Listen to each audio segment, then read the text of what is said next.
Welcome back. Telugu cinema నిర్మాతలు ఆ విద్యలో ఆరితేరారా? అసలు కలెక్షన్స్ కి ప్రకటించే వసూళ్లకు సంబంధమే లేదా? ఈ ప్రశ్నలు ఎందుకు అంటే కారణం ఉంది. తెలుగు సినిమా నిర్మాతల ఇళ్లలో మూడో రోజు కూడా ఐటీ అధికారుల సోదాలు కొనసాగడమే అందుకు కారణం. ఈ సోదాలు సర్వసాధారణంగా జరిగేవే అని చెప్తున్నారు. కానీ ఇవి జరుగుతున్న తీరు చూస్తుంటే మాత్రం బోత్ ఆర్ నాట్ సేమ్ అనాల్సి వస్తోంది. ఎందుకంటే వాట్స్ ది స్టోరీ?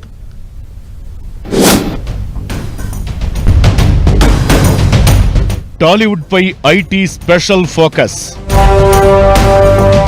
వరుసగా మూడో రోజు కొనసాగిన సోదాల సమయంలో దిల్ రాజు నివాసంలో వాగ్వాదం.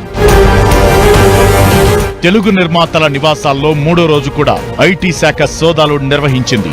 గురువారం నిర్మాత దిల్ రాజు ఇంట్లో సోదాలు కొనసాగ్గా మధ్యాహ్నం సమయంలో ఆయన తల్లి అస్వస్థతకు లోనవడంతో ఐటీ అధికారుల వాహనంలోనే ఆస్పత్రికి తీసుకెళ్లడం కనిపించింది.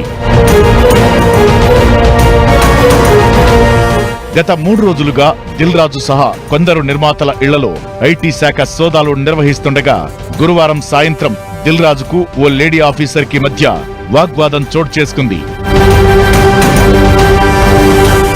మరోవైపు ఇదే అంశంపై తెలుగు దర్శకుడు అనిల్ రావిపూడి కూడా స్పందించారు. సంక్రాంతికి వస్తున్నామనే సినిమా తీశాం, ఐటీ శాఖ కూడా సంక్రాంతికి వచ్చారంటూ లెటర్ లైన్ లో చెప్పుకొచ్చారాయన. అంటే సంక్రాంతికి వస్తున్నామని చెప్పి మేము టైటిల్ పెట్టాం కదా, వాళ్ళు కూడా గట్టిగా ఫిక్స్ అయినట్టుంది. మేము సంక్రాంతికి వస్తున్నామని చెప్పి వచ్చేసారు వాళ్ళు కూడా. ప్రొడ్యూసర్ బాధలో లేరండి. ఇండస్ట్రీలో చాలా మంది మీద జరుగుతున్నాయి రైట్స్, ఆయన ఒక్కడి మీద జరగట్లేదు. అండ్ ఇట్స్ టూ చాలా ఇది ఒక ప్రాసెస్ లో భాగమే. ప్రతిసారి 2 ఏళ్ళకి ఒకసారి 3 ఏళ్ళకి ఒకసారి ఇండస్ట్రీ మీద కానీ బిజినెస్ సర్కిల్స్ లో కానీ ఐటీ రైట్స్ జరగడం సర్వసాధారణం. సో అలాంటి ఒక ప్రాసెస్ లో జరిగే భాగం. ఇంకా వాళ్ళు మేము వాళ్ళకి కాంటాక్ట్ అవ్వలేకపోతున్నాం. ఎవరో డ్రైవర్స్ నుంచి దొంగచాటుగా అక్కడక్కడ పట్టుకుని సార్ మేము ఇలాంటివి చేస్తున్నాం అంటే రాజుగారు ఒకటే చెప్పారు, మేము వచ్చినా రాకపోయినా మీరు ప్రమోషన్స్ కానీ ఇంట్రాక్షన్స్ కానీ ఏవి ఆపొద్దు, ఈ సినిమా విజయాన్ని ప్రజల మధ్య మీరు పంచుకుంటూనే ఉండని వాళ్ళ క్లియర్ ఇన్స్ట్రక్షన్ మాకు ఉంది. కాబట్టి హ్యాపీగా మేము మా పనిలో మేము సినిమా గురించి ఇదేదో మా పర్సనల్ ఇది కాదు, సినిమా కోసం just we came here. Sukumar ఇంట్లో జరుగుతుంది, మీ ఇంటికి కూడా వస్తారా? సుకుమార్ ఇంటి పక్కకి నేను ఇంకా షిఫ్ట్ అవ్వాలా, త్వరలో షిఫ్ట్ అవుతున్నాను ఫిబ్రవరికి. కాబట్టి మా ఇంటి పక్కకి లేను కాబట్టి ఇంకా రాలేదు. ఇప్పుడు మీరు అడిగారు కాబట్టి ఖచ్చితంగా వాళ్ళు వచ్చే అవకాశం ఉంది. అయితే ఆయన చెప్పినంత లైట్ గా అయితే విషయం లేదు. ప్రతి పెద్ద సినిమా రిలీజ్ సందర్భంలో ఆదాయ పన్ను శాఖ సోదాలు నిర్వహిస్తుండడం సాధారణమే అయినా కూడా ఈసారి మాత్రం కాస్త గట్టిగానే సోదాలు జరుగుతున్నట్లు కనిపిస్తోంది. నిర్మాతల కుటుంబ సభ్యుల లాకర్లు తెరిపించడం, ఒక్కరోజుతో కాకుండా సోదాలు కంటిన్యూస్ గా సాగడంతో ఏదో జరుగుతోందనే సందేహం ప్రారంభమైంది.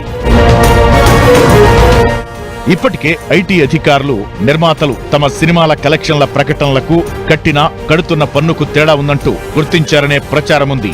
100 కోట్ల బడ్జెట్ తో సినిమాలు తీశామని ప్రకటించడం, ఆ తరువాత సినిమా టికెట్ల రేట్లు పెంచుకోవడం, ఆనక కలెక్షన్లను బీభత్సంగా ప్రకటించడం ఓ ఫార్స్ గా మారిపోయింది. మరి అంత కలెక్ట్ చేసిన సినిమాల నిర్మాతలు కట్టిన పన్ను కూడా భారీగానే ఉండాలి. ఈ కోణంలోనే ఈ సోదాలపై చర్చ సాగుతోంది. ఈ నేపథ్యంలోనే అసలు ఐటీ అధికారులు చివరకు ఏం తేల్చుతారనే ఉత్కంఠ ప్రారంభమైంది.